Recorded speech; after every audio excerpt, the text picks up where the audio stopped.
Joop de papegaai, de vice-president van de USA, was op bezoek geweest bij de president. Die was niet rood van woede, maar groen van woede. En alsof dat nog niet gek genoeg was, waren er ineens 9 miljoen pinguïns neergestreken in Amerika.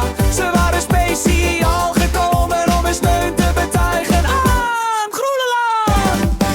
De straten stonden